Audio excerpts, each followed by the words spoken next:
Hello बच्चों। आज हम पढ़ने जा रहे हैं हिंदी का एक लेसन जिसका नाम है स्वतंत्रता की ओर। धनी को पता था कि आश्रम में कोई बड़ी योजना बन रही है, पर उसे कोई कुछ न बताता। वे सब समझते हैं कि मैं 9 साल का हूँ, इसलिए मैं बुद्धू हूँ, पर मैं बुद्धू नहीं हूँ।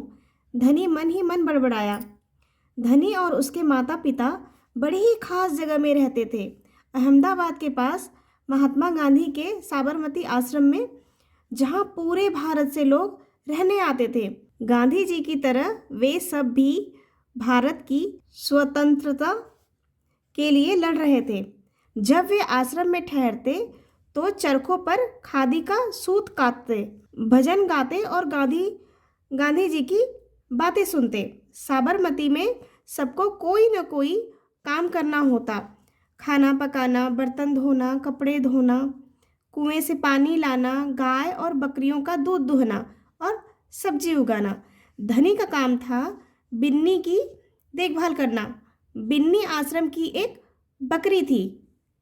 धनी को अपना काम पसंद था क्योंकि बिन्नी उसकी सबसे अच्छी दोस्त थी। धनी को उससे बातें करना अच्छा लगता था। उस दिन सुबह धनी बिन्नी को हरी घास खिलाकर उसके बर्तन में पानी डालते हुए बोला, कोई बात जरूर है बिन्नी। वे सब गांधी जी के कमरे में बैठकर बातें करते हैं। कोई योजना बनाई जा रही है, मैं सब समझता हूँ। बिन्नी ने घास चबाते हुए सिर हिलाया, जैसे कि वह धनी की बात समझ रही हो। धनी को भूख लगी। कूदती फांदती बिन्नी को लेकर वह रसोई घर की तरफ चला। उसकी माँ चूल्हा फूंक रही थी और कमरे में धुआं भर रहा था। अम्मा, क्या गांधी जी कहीं जा रहे हैं? उसने पूछा।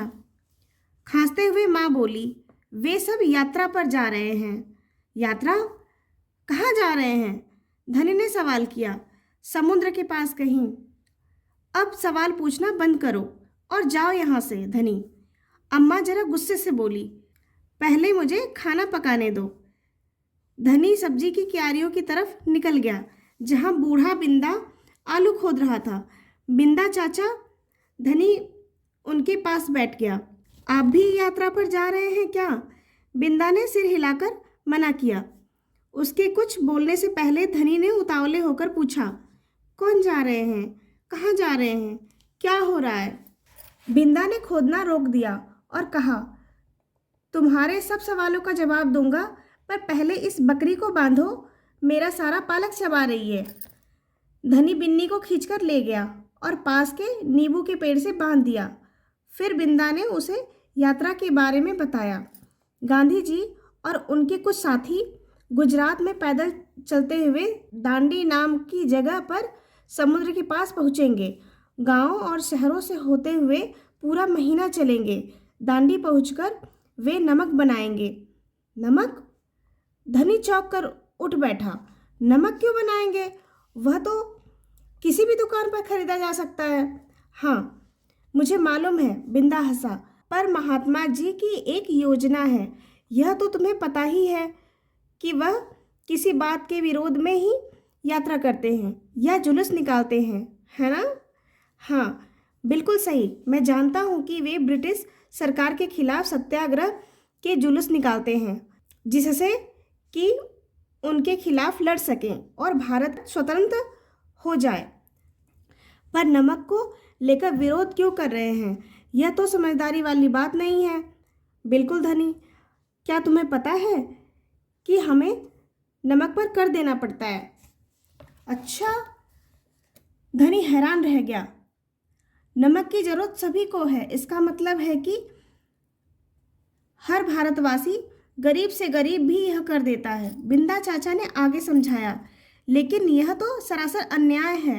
धनी की आंखों में गुस्सा था। हाँ, यह अन्याय है। इतना ही नहीं, भारतीय लोगों को नमक बनाने की मनाही है। महात्मा जी ने ब्रिटिश सरकार को कर हटाने को कहा, पर उन्होंने यह बात ठुकरा दी। इसलिए उन्होंने निश्चय किया कि वे दांडी चलकर जाएंगे और समुद्र के पानी से नमक बनाएंगे। 1 महीने तक पैदल चलेंगे। धनी सोचकर परेशान हो रहा था। गांधी जी तो थक जाएंगे वे दांडी बस या ट्रेन से क्यों नहीं जा सकते? क्योंकि यदि वे इस लंबी यात्रा पर दांडी तक पैदल जाएंगे तो यह खबर फैलेगी, अखबारों में फोटो छपेगी, रेडियो पर रिपोर्ट जाएगी और पूरी दुनिया के लोग यह जान जाएंगे कि हम अपनी स्वतंत्रता के लिए लड़ रहे हैं और ब्रिटिश सरकार के लिए यह बड़ी शर्म की बात होगी। गांधी जी बड़े ही अक्लमंद हैं, है ना? धनी की आंखें चमकी। बिंदा ने हंसकर कहा, हाँ वह तो है ही। दोपहर को जब आश्रम में थोड़ी शांति छाई, धनी अपने पिता को ढूंढने निकला। वह एक पेड़ के नीचे बैठकर चरखा काट रहे थे।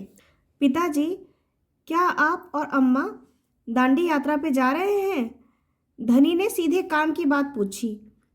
मैं जा रहा हूँ, तुम और अम्मा यहीं रहोगे। मैं भी आपके साथ चल रहा हूँ।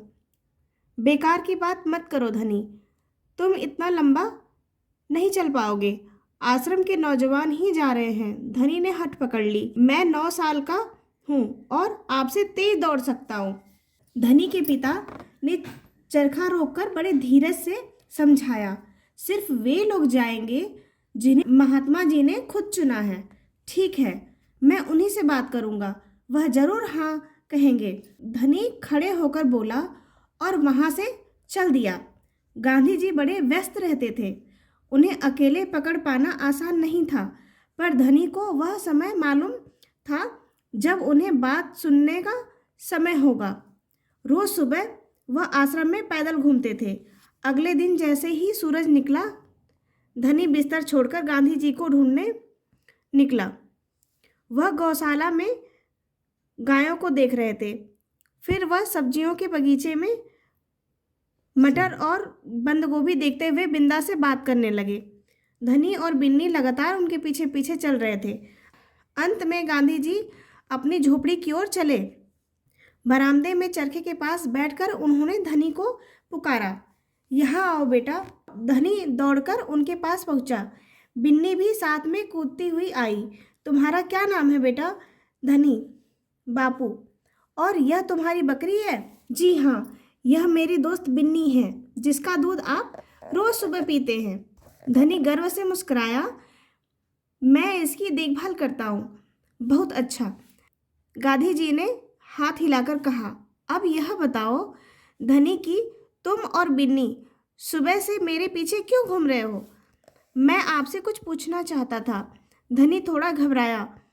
क्या मैं आपके साथ दांडी चल सकता हूँ? हिम्मत करके उसने कह डाला। गांधी जी मुस्कुराए। तुम अभी छोटे हो बेटा, दांडी तो बहुत दूर है। सिर्फ तुम्हारे पिता जैसे नौजवान ही मेरे साथ चल पाएंगे, पर आप तो नौजवान नहीं। धनी बोला, आप नहीं थक जाएंगे? मैं बहुत अच्छे से चलता हूँ, गांधी जी ने कहा। मैं भी बहुत अच्छे से चलता हूँ, धनी भी अड़ गया।